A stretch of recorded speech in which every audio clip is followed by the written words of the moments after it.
Directrice générale Organisation Nations Unies pour Éducation, Sciences et Culture à UNESCO, mettait un point final jeudi mercredi à une visite 3 jours en Haïti, qui a comme objectif permettre de garder qui progrès qui fait dans la coopération entre UNESCO et PIA 3 ans après première visite li dans le mois de mars 2010, tout de suite après le tremblement de terre. Dans une conférence pour la presse, avant de prendre avion pour quitter PIA, Irina Bokova a déclaré qu'il constatait quelques avancées qui fait dans le domaine éducation. Il a parlé de programme l'école gratis là qui d'après lui montrait une volonté politique pour faire éducation en marché. Cependant, Madame Bokova a pensé qu'il y a un gros problème qui était pour résoudre, tant que mauvaise qualité éducation avec un petit monde qui a l'âge pour aller à l'école mais qui peut pas aller. Précision directrice générale UNESCO dans le micro Rodrigue Lalanne avec Jean-Joseph Nono. Quand je dis avancer, tout d'abord, j'évoque la gratuité, l'idée d'avoir une éducation primaire gratuite. Je pense que c'est très important, ça donne l'accès. Bien évidemment, il y a toujours des difficultés, je sais. Il faut construire des écoles.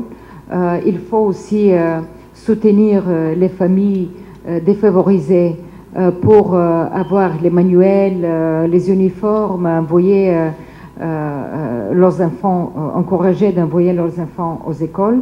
Je sais j'ai discuté ça avec l'équipe Nations Unies et c'était notre bailleur de fonds. Je sais que beaucoup entre eux, les partenaires, ils construisent des écoles, ils aussi font le renouvellement de certains bâtiments. Et c'est pas fini, c'est pas un travail qui est fini, mais quand même, ça a permis, quand j'ai été informée, à plus d'1,5 million d'enfants d'intégrer, d'avoir un accès aux écoles, mais toujours il y a 1,3 million enfants qui sont hors de l'école, qui ne sont pas scolarisés. Et ça nous préoccupe et nous considérons qu'il faut continuer, c'est un travail qui évolue. Il faut continuer à aller jusqu'au bout, d'avoir tous les enfants scolarisés. Mais l'autre côté, de la même monnaie, c'est la qualité de l'éducation. Parce que s'il n'y a pas une bonne qualité de l'éducation, à quoi sert alors envoyer les enfants? Parce que nous savons malheureusement qu'il y a une grande majorité aussi des Haïtiens qui sont passés formellement à travers une éducation, mais comme nous disons, fonctionnellement, ils sont analphabètes, illettrés, avec la mauvaise qualité de l'éducation. Alors, il faut travailler dans les deux domaines.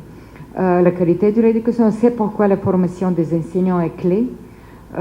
Il y a aussi des autres domaines, comme j'ai dit, le manuel scolaire, le curricula, comment utiliser les nouvelles technologies aussi pour une formation de qualité. Nous avons beaucoup d'expérience dans une autre partie du monde à utiliser de nouvelles technologies pour une formation des enseignants. Alors, il y a tout un chantier à bâtir.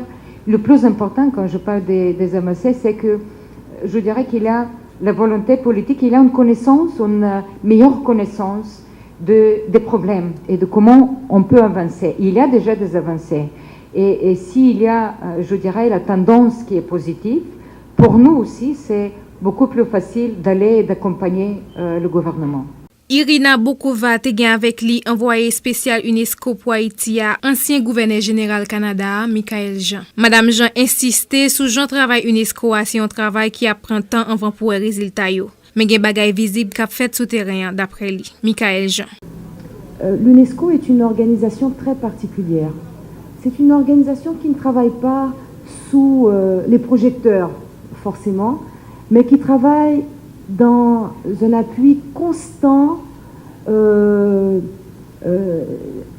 indéfectible, pour renforcer les capacités du gouvernement de ce pays, ses ministères, ses institutions, pour être aux côtés aussi des organisations de la société civile, pour rassembler des partenaires, faire en sorte que même parmi les partenaires internationaux, que l'on puisse bâtir des ponts sur certains dossiers très précis qui permettent à Haïti d'avancer.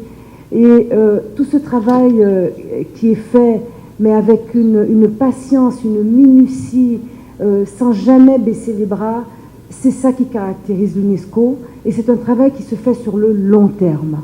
Alors, évidemment, quand vous demandez, mais oui, mais quelles sont les preuves tangibles, qu'est-ce qui peut, comment décrire concrètement et peut-être les résultats de l'appui de l'UNESCO à un pays comme Haïti, je vous dirais que il y en a on pourrait en parler longuement. Ce sont des choses tangibles et intangibles.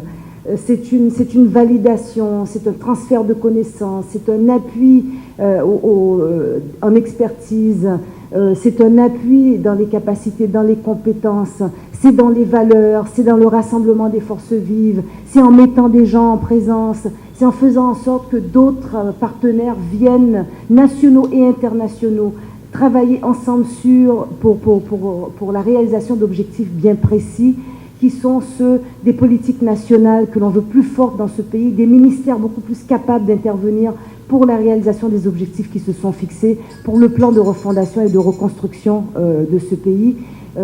Et je vous assure qu'à aucun moment, les équipes présentes, la directrice générale, l'administrateur, moi-même aussi comme envoyé spécial de l'UNESCO, nous ne cessons d'investir des énergies constantes. C'est à 200% que nous travaillons sans répit. Pendant passage liya en Haïti, directrice générale UNESCO a été visitée ensemble avec président Michel Martelly, journée Madia, réserve biosphère la celle-là dans parc national la visite. Irina Bokova te chita parler tout avec plusieurs personnalités haïtiennes ou étrangers, tant que ministre Affaires étrangères Pierre-Richard Casimir, avec représentant Union européenne dans le pays Javier Nino Pérez.